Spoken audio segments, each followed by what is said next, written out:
একটা স্কুলের বাৎসরিক সমারোহ চলছিল। সেই সমারোহে স্কুলের যত স্টাফ বসেছিল তার মধ্যে থেকে রমেশবাবু সবচেয়ে সিনিয়র। কারণ রমেশবাবুর চাকরি 60 বছর হয়ে গেছে, কিন্তু রমেশবাবু অনেক ভালো টিচার হওয়ার জন্যে স্কুল কর্তৃপক্ষ রমেশবাবুকে রিটায়ারমেন্ট করাননি, ওনাকে আরও কয়েক বছরের স্ট্রেংথ চাকরিটাকে আরও বাড়িয়ে দেওয়া হয়েছে। প্রায় ওনার বয়স আজকে ডেটে 70-এর কাছাকাছি। স্কুলে বাৎসরিক সমারোহ হচ্ছে, রমেশবাবু একটা চেয়ারে বসে আছেন, সবাই অপেক্ষা করছে চিফ গেস্টের। চিফ গেস্টকে এখানকার যে আইপিএস অফিসার নতুন পোস্টিং হয়ে এসেছে সে হচ্ছে আজকে চিফ গেস্ট। যে আইপিএস অফিসার আসছেন তার খুব নাম ডাক শহরে, সবাই বলছে খুব ভালো, খুব অনেস্ট, অনেক বড় বড় কাজ করেছে, তার অনেক মেডেল প্রাপ্ত হয়েছে। তাকে আজকে এই স্কুলে চিফ গেস্ট বানানো হয়েছে। যথাসময়ে চিফ গেস্টের গাড়ি এলো। চিফ গেস্ট গাড়ির থেকে নেমে এসে সবাইকে নমস্তে করলো, তাকে মালা টালা পরানো হলো, সব কিছু হলো।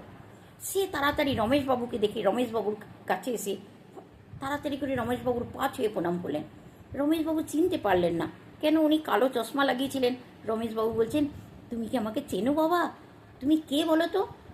তো তখন সে চশমাটা খুলে কেঁদে ফেললো। বলছি, স্যার আজকে আমি যা কিছু সেটা আপনার জন্যে। বলছে, আমার জন্যে? কে তুমি বাবা? আমি তো তোমাকে চিনলাম না। আপনি ভুলে গেছেন আমাকে? সেদিন যদি আপনি আমাকে ক্ষমা না করে দিতেন, আপনি যদি আমাকে পুলিশের হাতে না ধরিয়ে দিতেন, তাহলে আমি মনে মনে চিন্তা করে নিয়েছিলাম আজকে আমি ঘরে গিয়ে আত্মহত্যা করে নেব। আজকে আমি ঘরে গিয়ে আত্মহত্যা করে নেব, ফাঁসি লাগিয়ে নেব। কিন্তু আপনি আমাকে বাঁচিয়ে দিয়েছেন। আপনি কি করলেন? পুলিশের হাতে তো দিলেন নেই না, পুরো ক্লাসে আপনি কাউকে বললেন না আমার নামটা। সেই জন্যে আমি সেদিনই চিন্তা করে নিয়েছি আজ থেকে আমার জীবন একটা টার্ন নেবো। আমি জীবনে আমি আজ থেকে ভালো কাজ করব, ভালো পড়াশোনা করব। আর সত্যি আমি তা করেছি। করে আজকে দেখুন আমি এই পদটাকে হাসিল করেছি। আমি কোনোদিন কোনো খারাপ কাজ করি না, সেদিন থেকে আমি সবসময় ভালো কাজ করি। কিন্তু তুমি বলবে তোমার পরিচয়টা কি? আমি ঠিক বুঝলাম না তো। আপনি আমাকে চিনতে পারেননি? না, আমি তোমাকে চিনতে পারিনি। সেদিন যে ক্লাসরুমে যে ঘড়িটা চুরি হয়েছিল, ওই চুরিটা আপনি যদি আমাকে পুলিশে না ধরিয়ে দিতেন।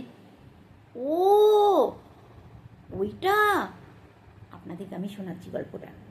ক্লাস 12-এর টেস্টের পরীক্ষা চলছিল। সেই ক্লাসে একজন বিজনেসম্যানের একজন বড় লোকের ছেলে ছিল।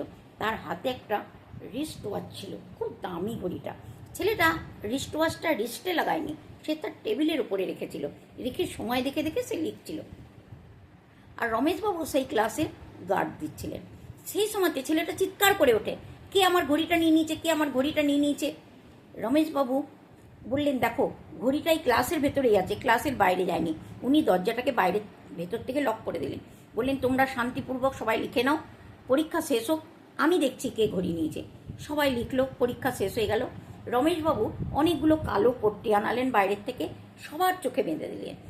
দিয়ে রমেশবাবু চেক করলেন, ঘড়িটা একটা ছেলের জেবের থেকে পাওয়া গেল, পকেট থেকে। রমেশবাবু তাকে ঘড়িটা ফেরত দিয়ে দিল।